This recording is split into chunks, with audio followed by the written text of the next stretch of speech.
What did you see from Lamar Jackson last night, and how good are the Baltimore Ravens?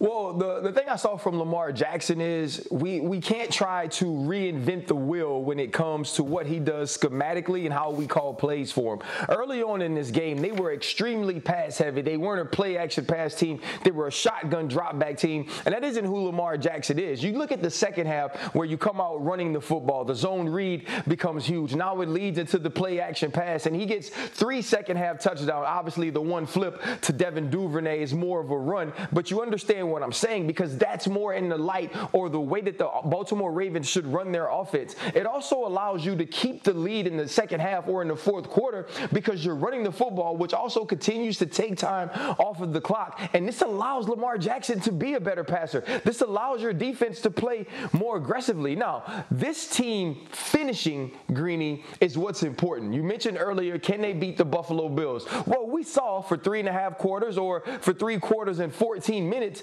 they're every bit as good as the Buffalo Bills, if not better in some places. But it's about finishing. And if this team can continue to find ways to finish games, as they did, though shaky, against the Cleveland Browns, as they did last night, though shaky, against the Tampa Bay Buccaneers, this is easily a team you can see in the divisional playoff rounds, in the AFC championships, with an opportunity to win. But it all comes down to situational football moments, which in 3 games, they weren't the best at.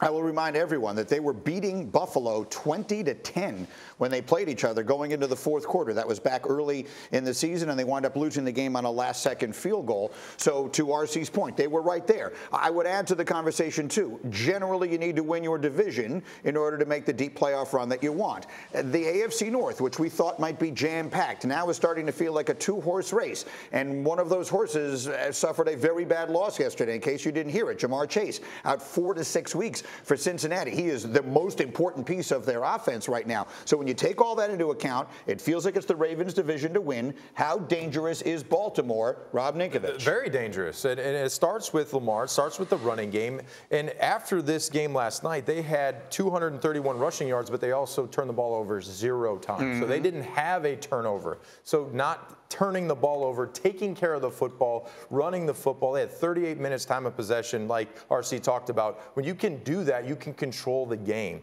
And when they can control the game, helps your defense out. You have less plays on your defense. So again, I really think that the Ravens, and you look at Cincinnati, they were ascending, and they kind of had some momentum going. Now you lose Chase, the biggest target on that team. It will affect that team. So I think the Ravens are in a good spot to go on a run.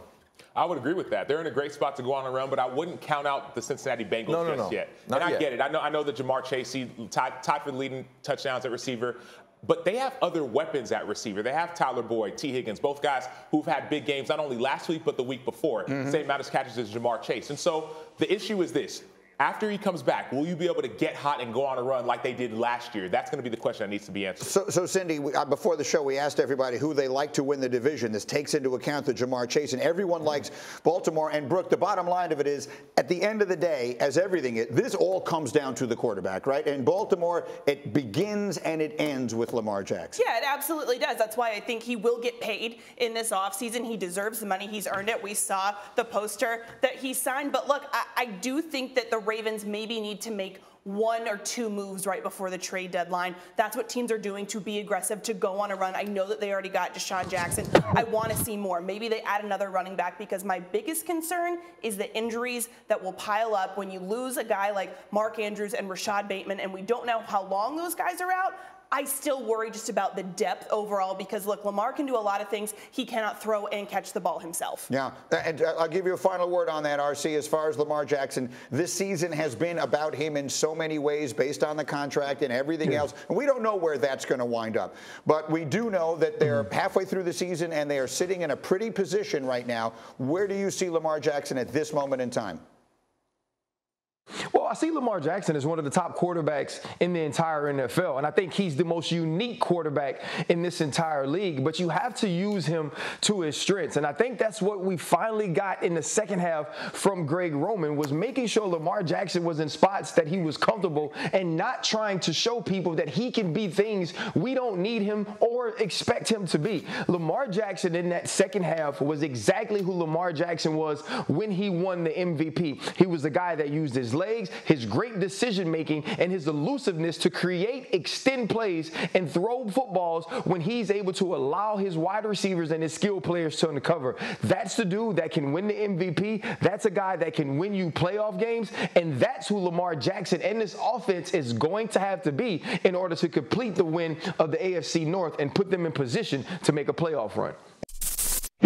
Thank you for watching ESPN on YouTube. For live streaming sports and premium content, subscribe to ESPN+.